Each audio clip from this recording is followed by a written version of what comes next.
सीताराम चरित अति पावन। जय जय सीताराम। कंकन किंकिनी नुपुर धुनि सुनी, कहत लखन सन राम हृदय गुनी। मानहु मदन दुंदुभि दीनी, मनसा विश्व विजय कह कीन्ही। कंकड़ अर्थात हाथों के कड़े, करधनी और पायजेब के शब्द सुनकर श्री रामचंद्र जी के हृदय में विचार कर लक्ष्मण से कहते हैं, यह ध्वनि ऐसी आ रही है मानो कामदेव ने विश्व को जीतने का संकल्प करके डंके पर चोट मारी है। अस कहे फेरे चितए तेहि ओरा, सिय मुख शशि भय नयन चकोरा।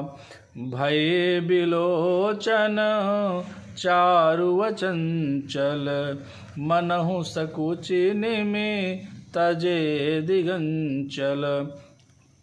ऐसा कहकर श्री राम जी ने फिर कर उस ओर देखा। श्री सीता जी के मुख रूपी चंद्रमा को निहारने के लिए उनके नेत्र चकोर बन गए, सुंदर नेत्र स्थिर हो गए अर्थात टकटकी लग गई। मानो निमि यानी जनक जी के पूर्वज ने, जिनका सबकी पलकों में निवास माना गया है, लड़की दामाद के मिलन प्रसंग को देखना उचित नहीं, इस भाव से सकुचा कर पलकें छोड़ दी अर्थात पलकों में रहना छोड़ दिया, जिससे पलकों का गिरना रुक गया।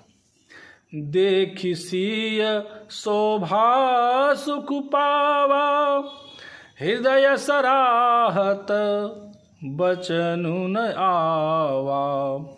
जनु बिरंचि सब निज निपुनाई, बिरच विश्व कह प्रगति दिखाई। सीता जी की शोभा देखकर श्री राम जी ने बड़ा सुख पाया। हृदय में वे उसकी सराहना करते हैं किंतु मुख से वचन नहीं निकलते। वह शोभा ऐसी अनुपम है मानो ब्रह्मा ने अपनी सारी निपुणता को मूर्तिमान कर संसार को प्रकट करके दिखा दिया हो। सुंदरता कहूँ सुंदर करई, छवि गृह दीप शिखा जनु बरई। सब उपमा कवि रहे जुठारी, कहीं पट तरऊ विदेह कुमारी। वह सीता जी की शोभा सुंदरता को भी सुंदर करने वाली है। ऐसी मालूम होती है मानो सुंदरता रूपी घर में दीपक की लौ जल रही हो। अब तक सुंदरता रूपी भवन में अंधेरा था, वह भवन मानो सीता जी की सुंदरता रूपी दीप शिखा को पाकर जगबगा उठा है, पहले से भी अधिक सुंदर हो गया है। सारी उपमाओं को तो कवियों ने जूठा कर रखा है। मैं जनक नंदिनी श्री सीता जी को कि किससे उपमा दूं। सिय शोभा हिय बराने प्रभु, आओ पनि दशा विचारी। बोले सुचि मन अनुज सन, बचन समय अनुहार। इस प्रकार हृदय में सीता जी की शोभा का वर्णन करके और अपनी दशा को विचार कर प्रभु श्री रामचंद्र जी पवित्र मन से अपने छोटे भाई लक्ष्मण से समयानुकूल वचन बोले। तात जनक तनया यह सोई, धनुष यज्ञ जहि कारण होई।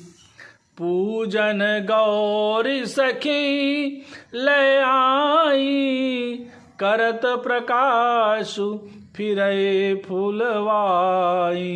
हे तात, यह वही जनक जी की कन्या है जिसके लिए धनुष यज्ञ हो रहा है। सखियाँ इसे गौरी पूजन के लिए ले आई हैं। यह फुलवाड़ी में प्रकाश करती हुई फिर रही हैं। जासु बिलोकी अलौकिक शोभा, सहज पुनीत मोर मनु शोभा। सो सबु कारण जान विधाता, फर कहीं सुभद अंग सुनु भ्राता। जिसकी अलौकिक सुंदरता देखकर स्वभाव से ही पवित्र मेरा मन क्षुब्ध हो गया है, वह सब कारण अथवा उसका सब कारण तो विधाता जाने। किंतु हे भाई सुनो, मेरे मंगलदायक अंग फड़क रहे हैं। रघुवंशेन कर सहज सुभाऊ, मनुकुपंथ पगु धरई न काऊ। मोहि अतिशय प्रतीति मन केरी, जहि सपने हूँ पर नारी नहेरी। रघुवंशियों का यह सहज जन्मगत स्वभाव है कि उनका मन कभी कुमार्ग पर पैर नहीं रखता। मुझे तो अपने मन का अत्यंत ही विश्वास है कि जिसने जागृत की कौन कहे, स्वप्न में भी पराई स्त्री पर दृष्टि नहीं डाली है। जिन कैलाहाइन रिपुरन पीठी, नहीं पावहीं परतिय मनु डीठी। मंगन लहाइन जिन कै नाही, ते नरबर थोरे जग माही। रण में शत्रु जिनकी पीठ नहीं देख पाते, पराई स्त्रियां जिनके मन और दृष्टि को नहीं खींच पाती, और भिखारी जिनके यहाँ से ना ही नहीं पाते हैं, अर्थात खाली हाथ नहीं लौटते, ऐसे श्रेष्ठ पुरुष संसार में थोड़े हैं। करत बत कही अनुज सन, मनसिय रूप लुभान। मुख सरोज मकरंद छवि, करई मधुप इव पान। यो श्री राम जी छोटे भाई से बात कर रहे हैं, पर मन सीता जी के रूप में लुभाया हुआ है। उनके मुख रूपी कमल के छवि रूप मकरंद रस को भौरे की तरह पी रहा है। चितवती चकित चहूँ दिशि सीता, कहाँ गए निप किशोर मनु चिंता। जहाँ बिलोक मृग सावक नैनी, जनु तहाँ बरिस कमल सित श्रेणी। सीता जी चकित होकर चारों ओर देख रही हैं। मन इस बात की चिंता कर रहा है कि राजकुमार कहाँ चले गए। बाल मृग नैनी अर्थात मृग के छौने की सी आँख वाली सीता जी जहाँ दृष्टि डालती हैं, वहाँ मानो श्वेत कमलों की कतार बरस जाती है। लता ओट तब सखिन लखाए, श्यामल गौर किशोर सुहाए। देखी रूप लोचन ललचाने, हरखे जनु निज निधि पहचाने। तब सखियों ने लता की ओट में सुंदर श्याम और गौर कुमारों को दिखलाया। उनके रूप को देखकर नेत्र ललचा उठे। वे ऐसे प्रसन्न हुए मानो उन्होंने अपना खजाना पहचान लिया। थके नयन रघुपति छवि देखे, पलक निहाऊं परिहरि निमेखे। अधिक स्नेह देह भय भोरी, शरद शशि जनु चितव चकोरी। श्री रघुनाथ जी की छवि देखकर नेत्र थकित हो गए, पलकों ने भी गिरना छोड़ दिया। अधिक स्नेह के कारण शरीर विह्वल हो गया, मानो शरद ऋतु के चंद्रमा को चकोरी देख रही हो। लोचन मगराम ही उरयानी, दीन्हे पलक कपाट सयानी। जब सिय सखिन प्रेम बस जानी, कही न सकही कछु मन सकुचानी। नेत्रों के रास्ते श्री राम जी को हृदय में लाकर चतुर शिरोमणि जानकी जी ने पलकों के किवाड़ लगा दिए। जब सखियों ने सीता जी को प्रेम के वश जाना, तब वे मन में सकुचा गई, कुछ कह नहीं सकती थी। लता भवन ते प्रगट भे, तेहि अवसर दो भाई। निकसे जनु जुग बिमल विधु, जलद पटल बिल गाय। उसी समय दोनों भाई लता मंडप में से प्रकट हुए, मानो दो निर्मल चंद्रमा बादलों के पर्दे को हटाकर निकले हों। शोभा शिव सुभग दो बीरा, नील पीत जल जाभ शरीरा। मोर पंख सिर सोहत नीके, गुच्छ बीच बिच कुसुम कली के।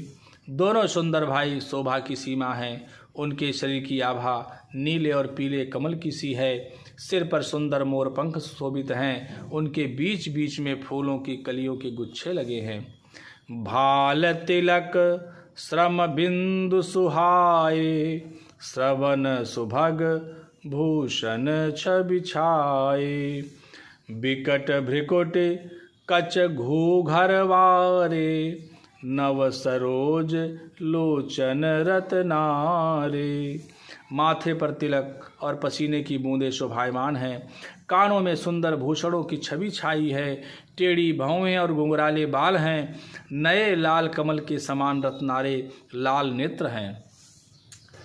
चारु चिबुक नासिका कपोला, हास विलास लेत मनुमोला। मुख छवि कही न जाई मोहि पाही, जो बिलो की बहु काम लजाही। ठोड़ी नाक और गाल बड़े सुंदर हैं और हंसी की शोभा मन को मोल लिए लेती हैं। मुख की छवि तो मुझसे कही नहीं जाती, जिसे देखकर बहुत से कामदेव लजा जाते हैं। उर्मणिमाल कंबुकल गीवा, काम कलभ कर भुज बल सीवा। सुमन समेत बाम कर दोना, सांवर कुंवर सखी सुठिलोना। वक्ष स्थल पर मणियों की माला है। शंख के सदृश सुंदर गला है। कामदेव के हाथी के बच्चे के सूंड के समान भुजाएं हैं। जो बल की सीमा है, जिसके बाएं हाथ में फूलों सहित दोना है। हे सखी, वह सांवला कुंवर तो बहुत ही सलोना है। के हरि कटि पट पीत धर, सुषमा शील निधान।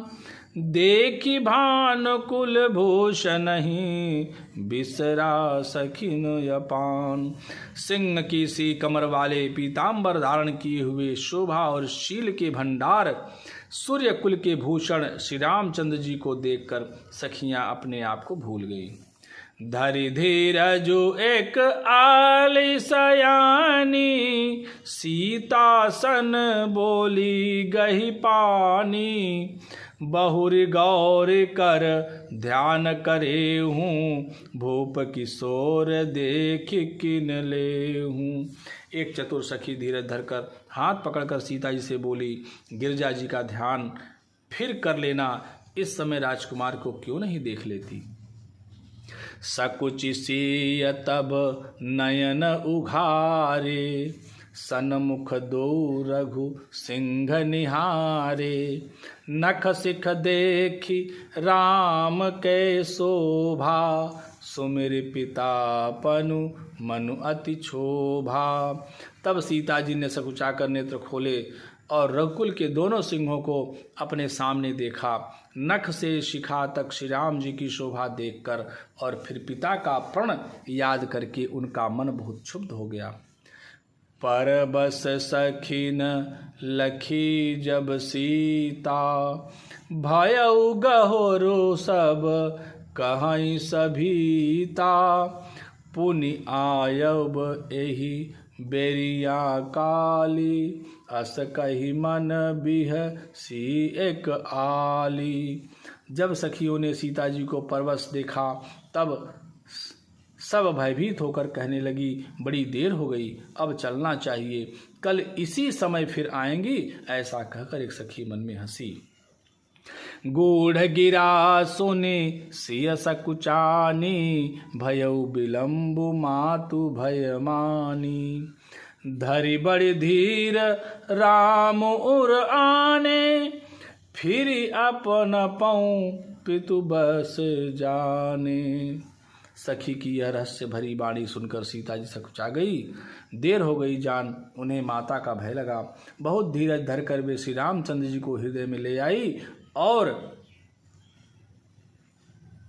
अपने को पिता के अधीन जानकर लौट चली।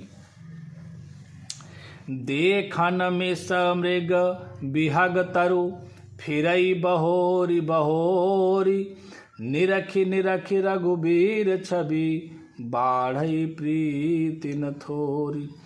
मृग पक्षी और वृक्षों को देखने के बहाने सीता जी बार बार घूम जाती हैं और श्री राम जी की छवि देख देख कर उनका प्रेम कम नहीं बढ़ रहा है, अर्थात बहुत ही बढ़ता जाता है। पवन तनय संकट हरन मंगल मूर्ति रूप राम लखन सीता सहित हृदय बसहु सुरभूप।